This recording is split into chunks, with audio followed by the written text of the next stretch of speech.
కన్నుల వేడుకగా పండగ చేసుకుందాం అనుకుంటే పున్నమి కళ్ళు ఇలా అయిపోయాయంటో. పాపం, ఇలా జరుగుతుందని పున్నమికి మాత్రం తెలుసా ఏంటి? ఒకవేళ తెలిస్తే ఆ చిచ్చుబుడ్డి వెలిగించేదే కాదు. అసలు ఈ రోజు ఉదయం నుంచి ఇలాగే జరుగుతుంది. లక్ష్మీ పూజలో ఫైల్ కాలిపోయింది, తర్వాత సిలిండర్ తెచ్చిన వాడితో గొడవ జరిగింది, ఇప్పుడేమో క్రాకర్స్ దగ్గర ఇలా జరిగింది. పొల్యూషన్ లేకుండా దీపావళి చేయాలనుకుంటే పాపం పున్నమి కళ్ళు ఇలా అయిపోయాయి. జీవితంలో పున్నమి చూసినా ఆఖరి దీపావళి ఇదేనేమో. శృతి, నోర్ముయ్. తెలిసి తెలియని వాగుడు వాగదు. ఒక్కసారిగా వెలుగు రావటం వల్ల అలా అనిపిస్తుందేమో కానీ పున్నమి కళ్ళకి ఏమీ కాదు. అలా కాకూడదనే మేము అనుకుంటున్నాం పృథ్వీ. కానీ పున్నమి పరిస్థితి చూస్తేనే భయంగా ఉంది. మాటలాపి వెంటనే దాన్ని హాస్పిటల్కి తీసుకెళ్ళండి. అమ్మా, హాస్పిటల్ ఏంటమ్మా? మనకి మాత్రమే పండగలా? హాస్పిటల్స్ కి డాక్టర్స్ కి పండగ ఉండదా? అంటే ఏ ప్రయత్నం చేయకుండా ఇంట్లోనే ఉందామా? ఆ, ప్రమాదం అని తెలిసిన తర్వాత కూడా పర్లేదనుకుంటామా? వీలైనంత త్వరగా హాస్పిటల్కి తీసుకెళ్తే పున్నమి కళ్ళకే కాదు, జీవితానికి కూడా ఏ ప్రాబ్లం ఉండదు. పృథ్వీ, నువ్వు పున్నమిని తీసుకురా, నేను వెళ్ళి కార్ స్టార్ట్ చేస్తాను. పున్నమి, వద్దు వకీల్ సాబ్, మనం ఏ హాస్పిటల్కి వెళ్ళని అవసరం లేదు మావయ్య గారు. చూసారా? పాపం పున్నమికి కూడా తన పరిస్థితి ఏంటో తనకి డీటెయిల్ గా అర్థమైంది కదా పున్నమి? నా మాటలు పూర్తి చేయనివ్వండి పిన్ని గారు. వకీల్ సాబ్, మన ఇల్లు దాటిన తర్వాత ఒక మలుపు వస్తుంది కదా, అక్కడ ఒక పచ్చ పూల మొక్క ఉంటుంది. ఆ మొక్క లేత ఆకులు తీసుకురండి. ఆ పసరు కంట్లో వేసుకుంటే ఖచ్చితంగా ఫలితం ఉంటుంది. అరే పున్నమి, ఈ టైంలో నాటు వైద్యం అవసరమా? పున్నమి, నా మాట విని హాస్పిటల్కి వెళ్దాం పద. వద్దు వకీల్ సాబ్, వద్దు. నా వైద్యం మీద నాకు నమ్మకం ఉంది. నీకు నమ్మకం ఉంటే సరిపోతుందా? ఆకులు కోసుకొచ్చే పృథ్వీకి కూడా తెలియాలి కదా. ఒక ఆకనుకొని ఇంకో ఆకు కోసుకొస్తే ఆ పసరి పిండుకుంటే డాక్టర్ల వైద్యానికి కూడా పనికి రాకుండా పోతావు. అమ్మమ్మ గారు, నేను చెప్పిన చోట ఒకే ఒక్క మొక్క ఉంది. ఆ ఆకులు తీసుకురండి వకీల్ సాబ్. సరే పున్నమి.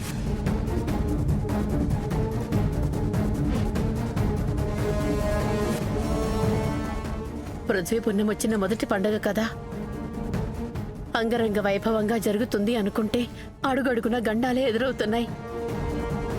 అసలు అసలు పున్నమి చేతికి ఆ చిచ్చుబుడ్డిచ్చిందెవరు? ఇంకెవరు? శృతినే ఇచ్చుంటుంది.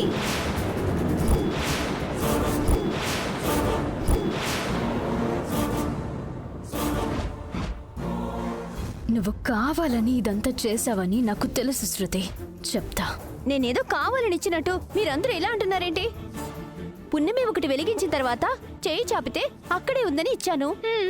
అది పేలుతుందని, పున్నమి గుడ్డిదైపోతుందని నాకు మాత్రం తెలుసా? శృతి, పసరు కోసం అన్నయ్యని వదిని పంపించింది కదా, ఆ వైద్యం పూర్తయ్యే వరకు ఆగు. ముందే ఎక్సైట్ అయిపోవద్దు. ఎక్సైట్మెంట్ ఏంటి వైషు? అసలు పున్నమికి ఇలా జరిగిందంటే మాకు మాత్రం బాధ ఉండదా చెప్పు? ఒక మనిషి కష్టాల్లో ఉంటే నవ్వుకునే బ్యాచ్ కాదు మేము. ఆ విషయం మాకెందుకు తెలియదు శృతి? నిన్ను పిన్ని గారిని ఎప్పటి నుంచి చూడట్లేదు. చాలే ఆపండి. కళ్ళు కనపడక అదేడుస్తుంటే మధ్యలో మీ గోలేమిటి?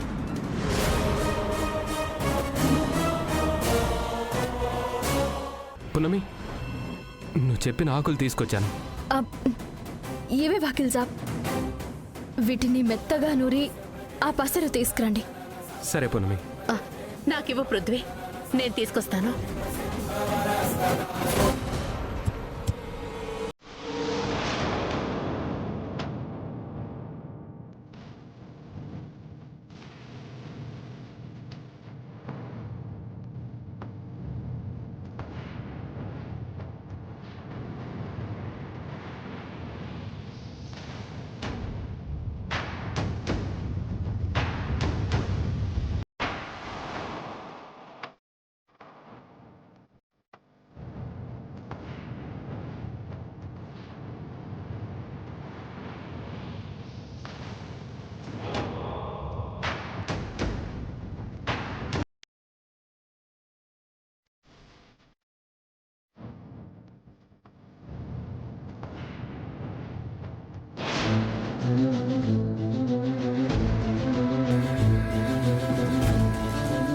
పున్నమి, పసరు తీసుకొచ్చాను. ఆ పసరు నీటిలో కలిపి 3 చుక్కలు 2 కళ్ళల్లో వేయండి. అలాగే పున్నమి.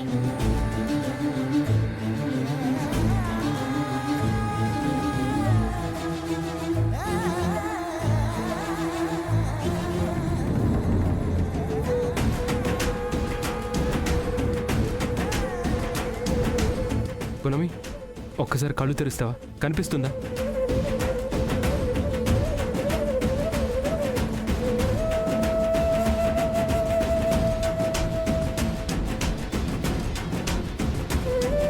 పునమి, మేము కనిపిస్తున్నావా నీకు?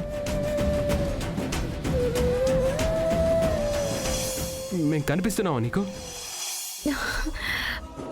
అవును వకీల్ సాబ్, నా కళ్ళు కనిపిస్తున్నాయి. నేను అందరినీ చూడగలుగుతున్నాను. శృతి, పిన్ని గారు, నేను గుడ్డిదాన్ని కాదు. మిమ్మల్ని, మీ కదలికల్ని చాలా స్పష్టంగా చూడగలుగుతున్నాను. చాలా సంతోషం అమ్మా పున్నమి. ఛ, ఈ ప్లాన్ కూడా ఫెయిల్ మా. ఏం చేస్తామే, దీని నాటు వైద్యం వల్ల ఎంత గొప్ప ప్లాన్ వేసినా చీదేసిన చుచ్చుబుడ్డిలా తుస్సుమనిపిస్తుంది. ఆ దేవుడి దయవల్లే ఏ ప్రమాదం లేకుండా బయటపడ్డావు. నీ కంటికి ఏమైందోనని మేమంతా చాలా కంగారు పడ్డామమ్మా. ఈరోజు ఆఖరి ఘట్టమైన నరకాసుర వధకి వెళ్తామో లేదో అని చాలా టెన్షన్ పడ్డాను. అక్కడికి జనమంతా కూడా వచ్చుంటారు. నిన్ను హాస్పిటల్కి తీసుకెళ్లాల్సి వస్తుందేమో అని ఈ ఏడాది ఆ ప్రోగ్రాం క్యాన్సిల్ ఏమోనని ఫిక్స్ అయిపోయాను. నేను నమ్మిన దేవుడు, మీ అందరి ఆశీర్వాదం వల్లే నాకే ప్రమాదం జరగలేదు. నేను నమ్ముకున్న వైద్యం కూడా బాగా పనిచేసింది మావయ్య గారు. అందరూ వెళ్ళి రెడీ అయి రండి. కుటుంబం మొత్తం కలిసి నరకాసుర వధకు బయలుదేరదాం. పున్నమి, జాగ్రత్తగా రెడీ అయి వచ్చేయమ్మా. పృథ్వీ, నువ్వు కూడా వెళ్ళి రెడీ అవ్వు. పదండి.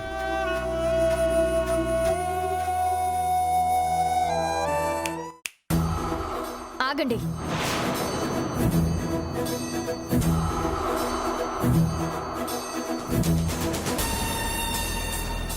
ఏంటి? నా కళ్ళు పోనందుకు చాలా బాధపడుతున్నట్టున్నారు. నీ కళ్ళు పోనందుకు మేమెందుకు బాధపడతాం? వద్దు, ఇంకా నటించొద్దు. ఇన్ని రోజులు నా మీద మీకు కోపం, అసూయ అనుకున్నాను. కానీ ప్రాణాలు తీసేంత కుట్రలు చేస్తారనుకోలేదు. మేము కుట్రలు చేయడమేంటి? సెన్స్ లేకుండా మాట్లాడుకో. తప్పు చేసినప్పుడు ఒప్పుకోవడం నేర్చుకో. ఇలా తప్పించుకోవాలనుకోవడం, వాదించడం ఆపు. ఎవరే తప్పు చేశారు? నువ్వు చూసావా? నేను చూడనక్కర్లేదు. నా వెనక మీరేం చేస్తున్నారో ఊహించలేనంత చిన్న పిల్లని కాదు, అమాయకురాల్ని కూడా కాదు. అదృష్టం బావుండి నాకు కళ్ళొచ్చాయి, లేదంటే జీవితాంతం చీకట్లో బ్రతకాల్సి వచ్చేది. మీ ఇద్దరికీ ఇదే ఆఖరిసారి చెప్పడం. అనవసరంగా నా జోలికొచ్చినా, నాకు ప్రమాదం తలపెట్టాలని చూసినా తల్లి కూతుర్ల ఇద్దరికీ నాటు వైద్యం రుచి చూపిస్తాను. జీవితాంతం నోటి మాట, కంటి చూపు రెండూ పోయి జీవోత్సవాల్లా బ్రతకాల్సి వస్తుంది. గుర్తుపెట్టుకో. ఓరి నాయనో, ఇదేదో వైద్యంతో చేతబడి చేస్తాను అన్నట్టుగా బెదిరించి వెళ్ళింది కదే. చేసినా చేస్తుంది. గూడెల్లో పెరిగొచ్చింది కదమ్మా, ఆ బుద్ధులు ఎక్కడికి పోతాయి? మరిప్పుడు ఏం చేద్దాం? ఈ రోజుతో అన్నిటికీ అంతం పలకాలమ్మా. చిన్న చితక ప్లాన్లు కాదు, కొడితే కుంభస్థలం పగిలిపోవాలి. కాసేపట్లో జరగబోయేది నరకాసుర వధ కాదు, ఈ పున్నమి వధ. దీపావళి పూట దాని తల మీద దీపం పెట్టించకపోతే నా పేరు శృతియే కాదు.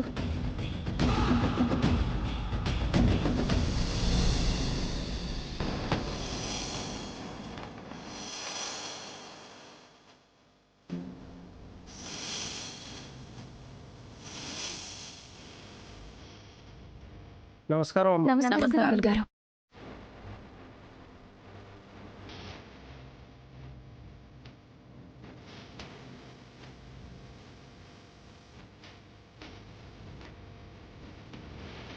అమ్మమ్మగారు, ఈ గడ్డి బొమ్మని నిప్పుతో కాకుండా పైపులతో నీళ్లు కొట్టి కింద పడేయచ్చు కదండి. బుద్ధున వాళ్ళెవరూ అలా చెయ్యరు. ఆనాడు సత్యభామ నరకాసురుణ్ణి వధించింది. ఈనాటి కాలంలో ప్రతి ఆడపిల్ల తనకెదురైన ఎలాంటి సమస్యనైనా తన ధైర్యంతో బూడిద చెయ్యాలన్న సంకేతంతో ఈ నరకాసుర వధ చేస్తారు. ఆ వద వాటర్తో అయితే బెస్ట్ కదా అమ్మమ్మగారు. అంత పెద్ద గడ్డి బొమ్మ నిప్పులతో ఎటు పడుతుందో, ఎవరి మీదకి వస్తుందో తెలియదు కదా. ఏం కాదులే అక్క, నీకే ప్రమాదం జరగకుండా చూసుకోవడానికి నేనున్నాను కదా. ఈ రోజుతో నీకు నిప్పంటే భయం పోగొడతాను. ఆ హామీ నాది. హ్మ్?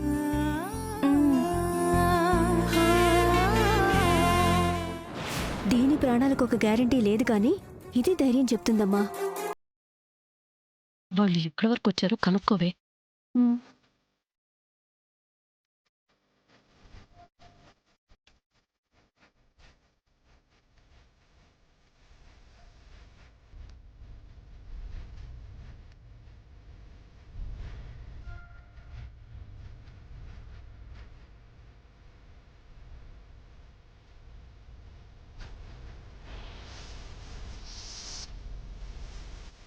డాడీ ఫోన్ వస్తుంది చూడండి.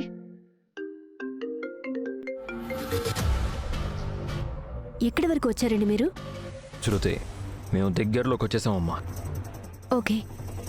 సరే, కార్ పార్కింగ్ దగ్గరికి రండి. అమ్మా, వాళ్ళు వచ్చేసారంట, పద. అవునా?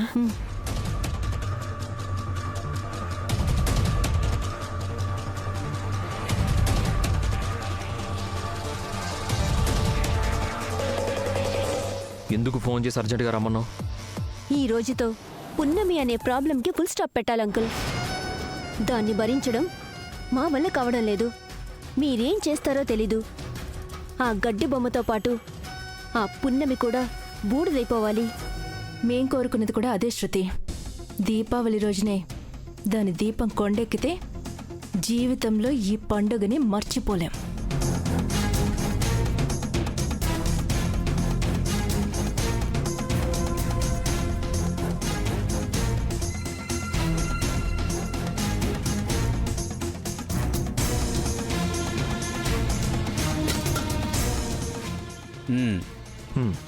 తీసుకో శృతి. ఏంటిది? మత్తు మందు. పూజ పూర్తయిన తర్వాత ఈ మందు పున్నమికి ఇచ్చే తీర్థ ప్రసాదాల్లో కలుపు.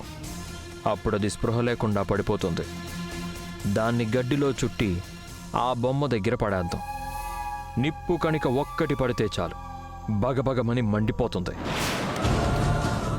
మత్తులో ఉండడం వల్ల ఆ పున్నమి అరవలేదు.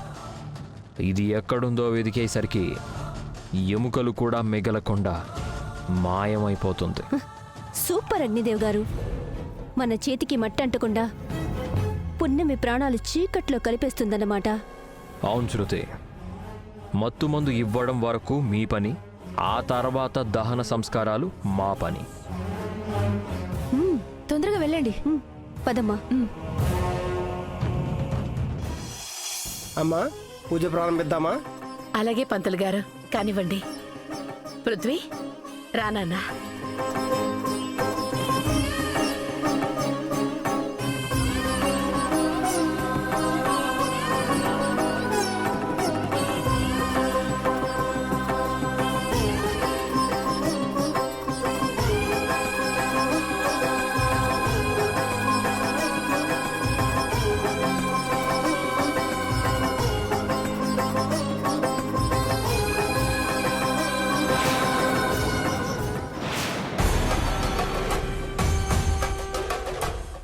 అయ్యో పంతులు గారు, ఇలా జరిగిందేంటి?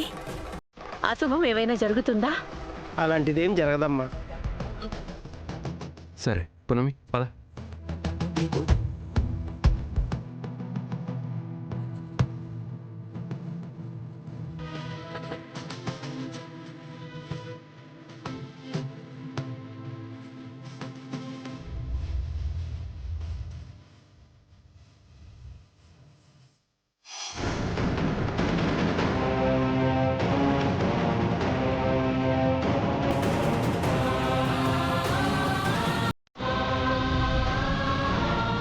అమ్మా ఈ తీర్థాన్ని అందరికీ పంచండి. ఇటు ఇవ్వండి పంతులు గారు, నేను పంచి పెడతాను.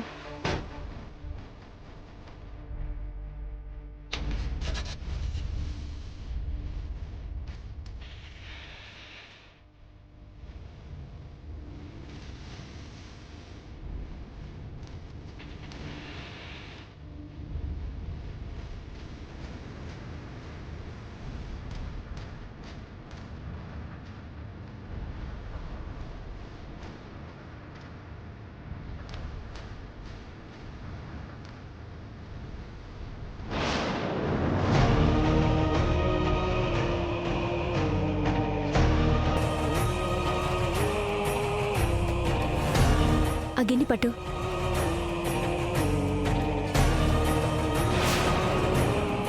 శృతి, అమ్మమ్మ వస్తున్నా. అక్కడేం చేస్తున్నావే? ప్రసాదం పెట్టడానికి సమయం అయిపోతోందిరా.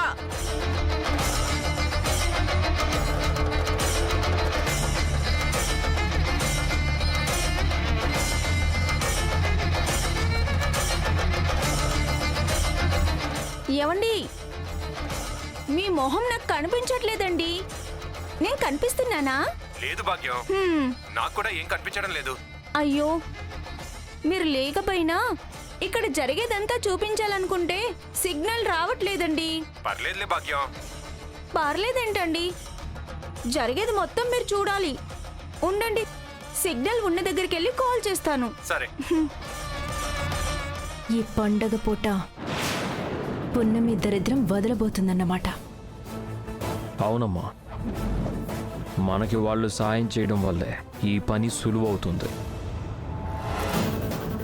ఇప్పుడు అది మత్తు మందు తాగుతుంది, అది పడిపోవడం ఖాయం. మత్తు మందు ఎక్కగానే దాన్ని తీసుకొచ్చి గడ్డిలో చుట్టి బొమ్మ వెనక పడేద్దాం.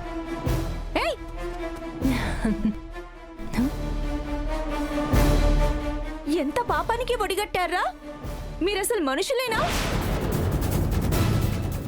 ప్రాణాలు తీసేంత పాపం పున్నమి ఏం చేసింది?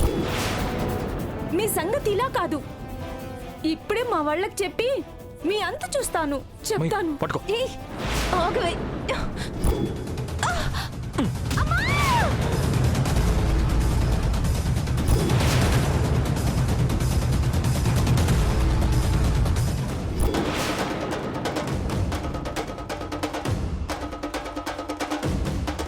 మీ టార్గెట్ పున్నమి కదా, ఈ బుడంక ఎందుకొచ్చింది? ఎందుకొచ్చిందో తెలియదు కానీ మనం మాట్లాడుకున్న మాటలు మొత్తం వినేసింది. మీ వాళ్ళకి చెప్తానని వెళ్ళబోతుంటే ఏం చేయాలో తెలియక ఇదిగో కర్ర తీసుకొని తల మీద కొట్టాను. చచ్చిందా? లేదు, బతికే ఉంది. కానీ ఇప్పుడు చస్తుంది. ఏంటండి మీరు చెప్పేది? ఇది మన ప్లాన్ మొత్తం వినేసింది కాబట్టి మీ వాళ్ళకి మన ప్లాన్ తెలిసిందంటే అందరికీ చాలా రిస్క్ అవుతుంది. అందుకే పున్నమి కన్నా ముందు దీన్ని చంపేద్దాం. ఆలోచించుకోండి. ఇది ప్రాణాలతో ఉంటే మీరు ఇంట్లో ఉండలేరు, బతికున్నంత కాలం జైల్లో ఉంటారు. అవునమ్మా, అగ్నిదేవ్ గారు చెప్పింది నిజమే. అగ్నిదేవ్ గారు, మీరేమనుకుంటే అది చేయండి. మీకేమైనా హెల్ప్ కావాలంటే మేము చేస్తాం. పదమ్మా వెళ్దాం. Okay, take care. ఇప్పటికే చాలా ఆలస్యమైంది. బాణం ఎక్కువ పెట్టండి.